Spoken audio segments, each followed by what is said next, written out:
You mentioned a while ago in color. Back in the day, where was your place of preference to carry a blade? My wrist. On my wrist. I took great pride in that. And I hated seeing guys that went down and did this bullshit, you know. There's a right way and a wrong way to do it. Most people do it wrong. They slice. That's not the right way. What is the right way? Right way is to go twist. Got it. I got to the point I could do it off a backdrop. Right.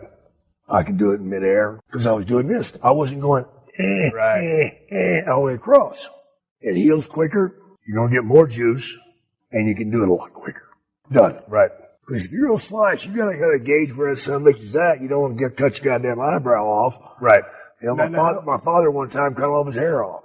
Really? Yeah, he was leaned over. The assassins had headbutted him on Shark Television. Yeah. And he went down and cut, and when he did, his goddamn hair fall off. Okay, oh my God, whatever the assassin hit him with knocked his hair off, ladies and gentlemen. Scared me to death. How did you go about making your blades? Because I was just taught to take, the old school razors. Yeah, I'd clip one and two, and then take that cut an angle. Cut an angle off that long triangle. Yeah. Then I'd run a piece of tape over the top of it, stick the blade through, and then that'd be my depth gauge.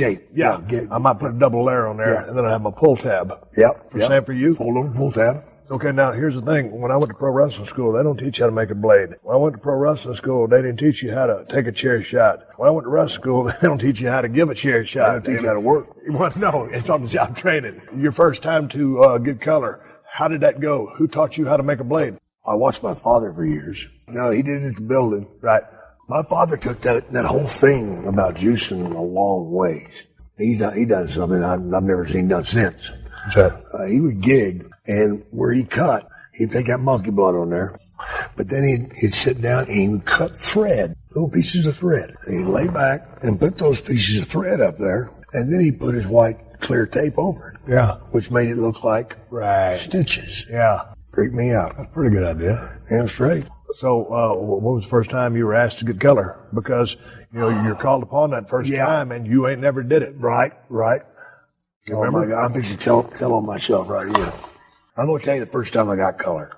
I wasn't asked to get it. It was goddamn it was eating at my soul. I gotta figure that out. Oh boy. You talk about a rotten son of a bitch. I'm fixing to spill the beans on myself. I was in Florida the first time, and wife had a baby, and a lot of pretty damn girls down there in Florida, and in Tampa, and some girl took a liking to me, I was an old Texas boy. Hell, if you got laid twice a month, you were a stud. Now I got this girl saying all sorts of nasty words to me and just blowing my mind. I probably had 3 or 4 orgasms before I ever got her in the back seat, just her talking. But it finally happened, and I did the thing. I ain't going to tell you how long it lasted because I'm embarrassed about that too. But now I've got to go home, and I'm an hour and a half late. And it's only 10 miles. Where the hell you been? Right.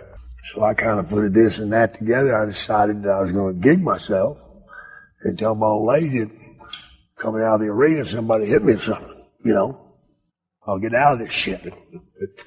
So I stopped at a K&B drugstore and got Platinum Plus, which was the wrong shit, big old thick-ass blade, and cut myself. I didn't do it the right way. I went side to side, and really overdid it. Are you shitting me? No, I swear to God. Okay. I swear to God. Now, here's the great ending. You gotta have an ending to the story for the pops. Here we go. Okay. So I gigged the shit out of my fucking self. I go and tell them what? I get by. Yeah. I get by. My ass is clear. Yeah. Cool. God damn it, the next day I gotta go to work. What's the referee doing with the goddamn gig mark I went across?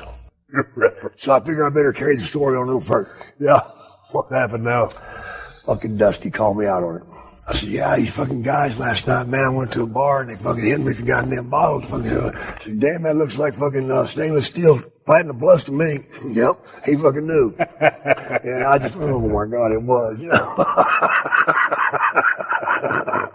Yeah, it's amazing what we'll do to keep our ass out of shit. I'll never forget one time going back to your dad. He was an agent for WCW for a long time. I used to have some bust-ass matches with Dustin Rhodes. Mm-hmm. And god dang, we'd tear each other up. And we were working pretty stiff. We just like to work like that. And god damn, we was working Phoenix, Arizona one night, and the house was down. Wasn't no good. That's when you work harder. And yeah. And so Dustin goes up to Grizz, and he says, hey, Grizz, you think me and Steve might be able to get some color? And, your dad, he's tall as a mountain. You know what? You know, I think that might be a good idea. So, boy, me and Dustin got clearance to go out there and get double juice. Oh, shit. So, boy, all of a sudden, you know, we out there have a bust-ass match. Right on the underside of 20 minutes, come back just bloodier than shit. And out walks a shined up, oiled up Lex Luger in his blue trunks, and he looked at us like it was an Amityville horror. Yeah. I mean, he didn't understand what we was trying to do, and he just didn't get it. He thought you're assholes. Now he's going to get his tights dirty. Right. But you guys were sincere about wanting to go out and help us damn building. But there's also something about, I guess it's, anytime I've ever gotten color, it's a weird thing to do. It is. Because I'm not a guy who's, like, into cutting. Right. But there's an honor that goes to it, but there's also a little bit of sickness into that. There is nobody really normal sticks a blade in their head, and whether you're twisting or doing a little pull, doesn't matter. It doesn't matter. It's just different. And that first crack, when you hear that pop when it goes through that layer of skin, you hear that and you feel it. And it's a very interesting feeling when that warm blood starts coming down your face. But it's for the story. The adrenaline hits your body. And I'll tell you what, if we was working on television or if there's a major pay-per-view, you know, I was the same with you. I'd carry, but I always had an insurance plan. I'd carry two on my left wrist, and I'd probably give the referee one, keep in his pocket. If anything went wrong. Did you ever have any injuries from a blade?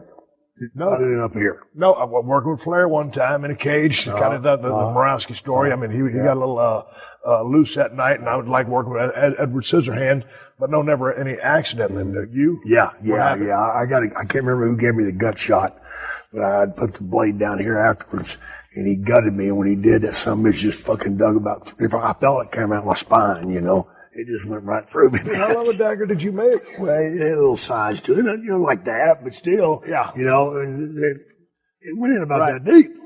I remember getting to the back, I had to like move the skin around to push it back out. Right. You know? And that was always the thing, the telltale thing. It's the referee. Getting the color is one thing, and it's an art form in itself. Like you said, you can do it taking a backdrop. But it's the disposal of the blade, because it was always the go-to.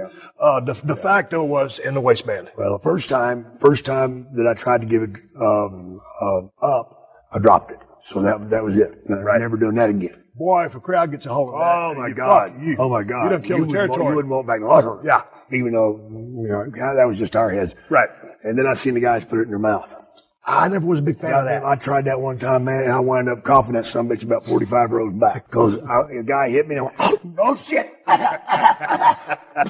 you know. Yeah, not real. Well, so did y'all end up brawling out there so that you could try to find No. We were in Dallas. That goddamn sport touring floors. I ain't getting down there on that shit. That's dirty shit. One time I was turkey hunting. I had a reed, a diaphragm, you know, on top of your mouth, a turkey call, and I almost swallowed that son of a bitch. And I was coughing loud, sounded like a turkey, and I'm dying. And I'm thinking, this is really how I'm going to die, coughing on a turkey reed. The turkey runs over to check you, make sure you're all right.